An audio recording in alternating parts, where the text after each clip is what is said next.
discovery and awareness of the richness, the diversity, and often surprising nature of living with the land. Our journey begins as dramatic and sudden changes are sweeping over the land. The approaching storm may seem violent and destructive to us, but to nature, it's a new beginning in the cycle of life.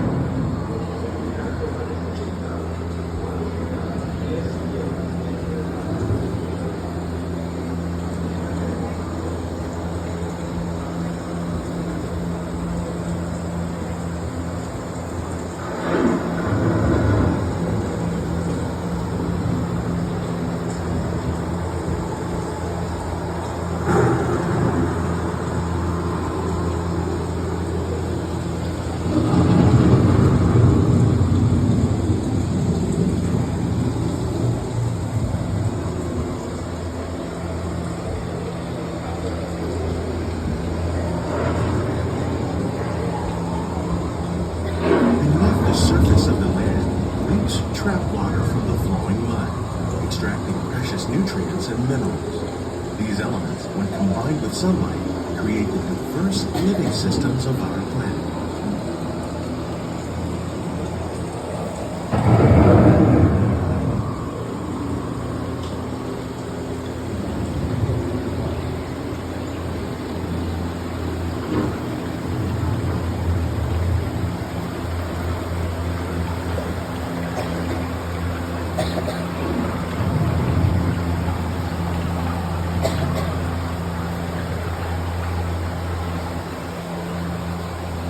One of those living systems is the rainforest, home to the most amazing concentration of life on our planet. These dense and beautiful forests cover only a tiny portion of the Earth's surface, but they contain more than half of its plant and animal species. Rainforests are also extremely rich and productive living systems, providing us with oxygen, food, medicines, and other elements essential to our lives.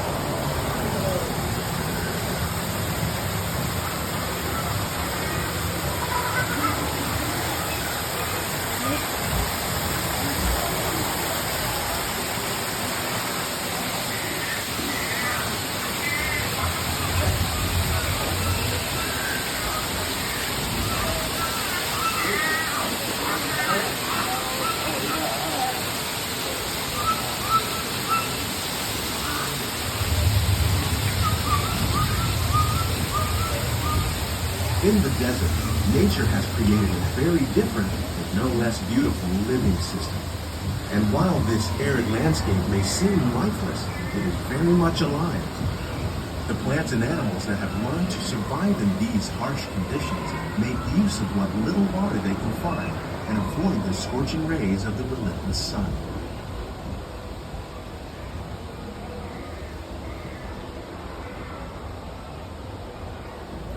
The American prairie once appeared as desolate as the desert, but over time, rainwater and nutrients gradually penetrated the hard surface of this land. Even the hooves of the mighty buffalo helped create the rich soil that would one day become home to the American farm.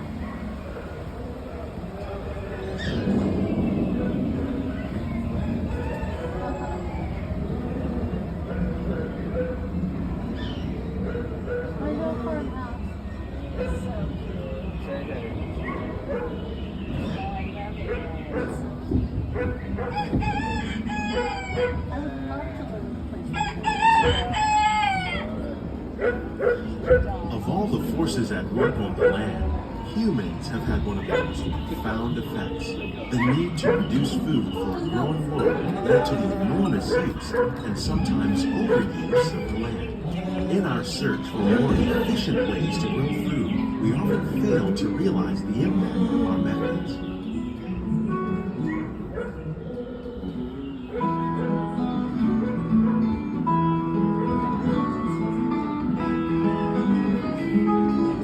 Today, we're learning to live with the land, discovering better ways to grow food that will assure both human and environmental well-being.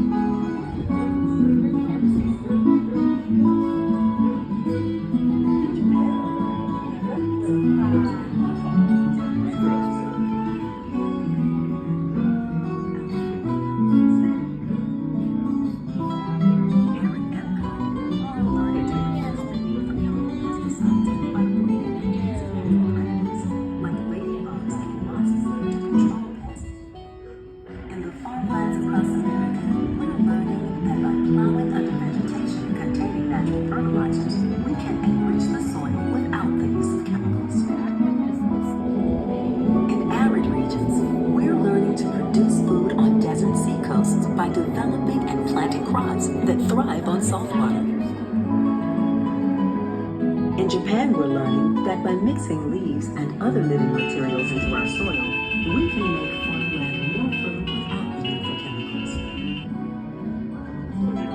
Here at Epcot, we're learning to reduce the need for chemical pesticides by breeding and using natural predators, like How will we ladybugs meet and tomorrow's wasps, to growing control. needs for food production, yet still respect the needs of the land? Some of the answers are being discovered just ahead. To help us maintain these carefully controlled ecosystems, and for your safety, please remain seated in your boat at all times. Maybe next week will be a good time to call me. I'm at Disney World on a ride right now. Hang up. Yeah. Hang up. I can't pay attention to you because I'm looking at all the beautiful scenery. Just hang up. Welcome to our living laboratory, where scientists from Epcot and the U.S. Department of Agriculture are exploring innovative ways to produce bountiful harvests now and into the future.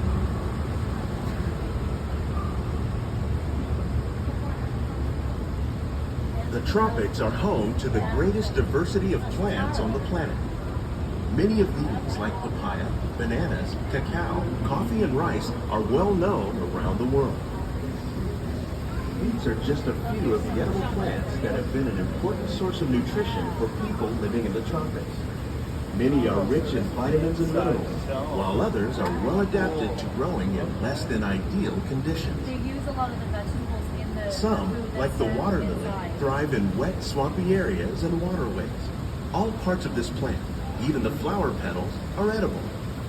The starchy root of the plant has long been used to make flour for baking.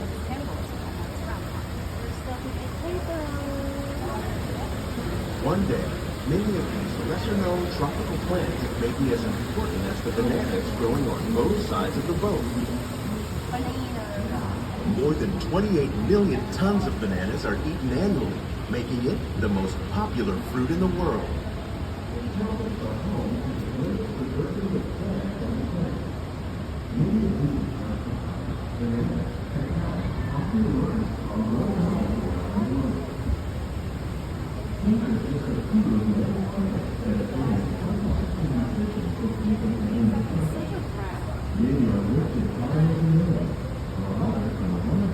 That's my dad's. He just puts sticky notes all over it. My keyboard, my mouse.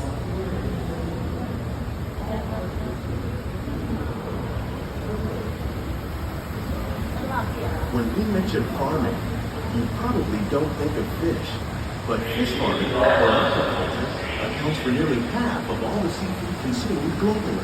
Tilapia, bass, and catfish, like the ones you see here, are three of the more popular crops raised by fish farmers. The sustainable system we're using here recycles the water in the tanks. As a result, we're able to save millions of gallons each year. Our small fish farm produces nearly 5,000 pounds of fish each year to serve in restaurants around all the world. Innovations like this one can play an important role in our efforts to produce bountiful harvests and still protect natural resources.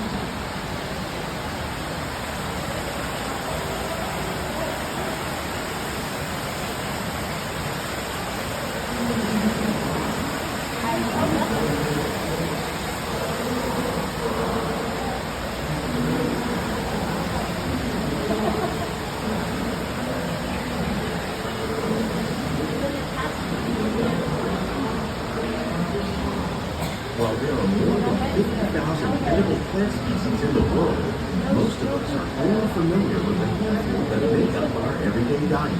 The common grains grown here, maize, sorghum, and millet, plus rice, account for nearly 2/3 of our global food consumption. Learning how to increase yields of these staples is an important goal of research around the world.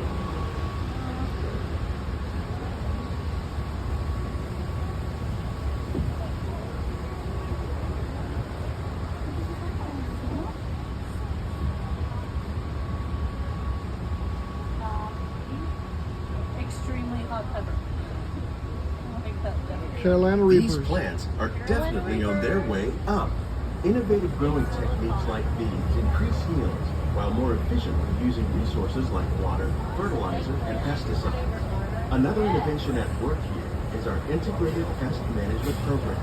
By populating our greenhouses with beneficial insects that prey on harmful pests like aphids and flies, we are significantly reducing our reliance on conventional pesticides. We're growing these crops using our nutrient-free system. This technique precisely controls and recycles water and nutrients. With it, we can produce over 27,000 heads of lettuce a year in this one small area. Don't see no Mickey cuts. I wonder if they're in her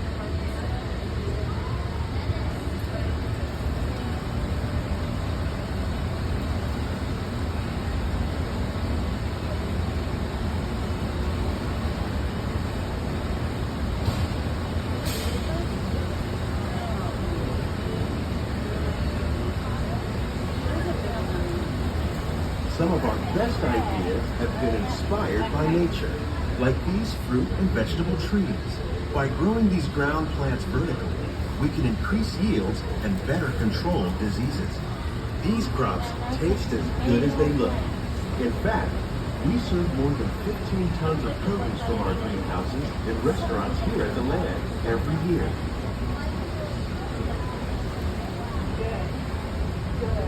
Wait, why would you do that? You want to get banned for life because that's how you do it. You look good. Yeah, that's kind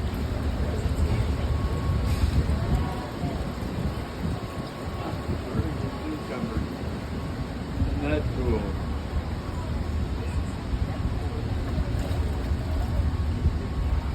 The future of agriculture may include innovative ideas like this vertical growing system.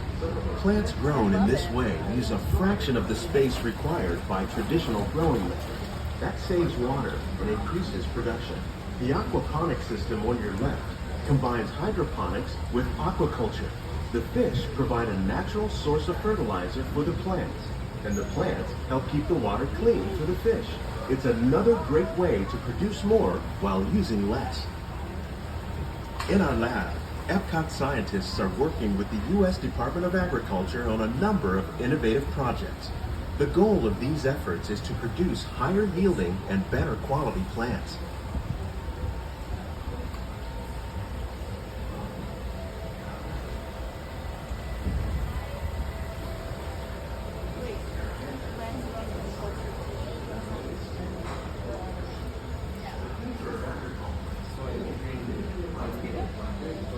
Is that where we're at?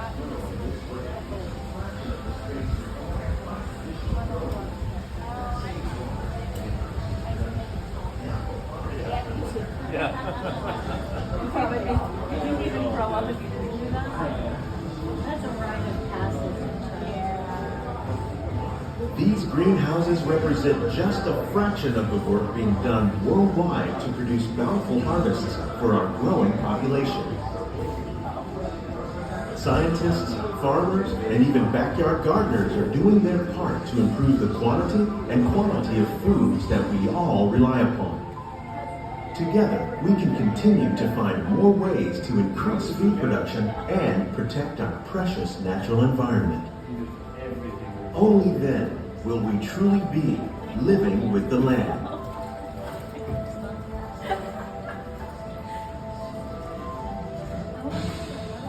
On behalf of Walt Disney World, we hope you've enjoyed this unique journey through our living laboratories. If you'd like a closer look, then check out the Behind the Seeds walking tour. It's a chance for the whole family to get up close and personal with the plants and growing techniques in our laboratory.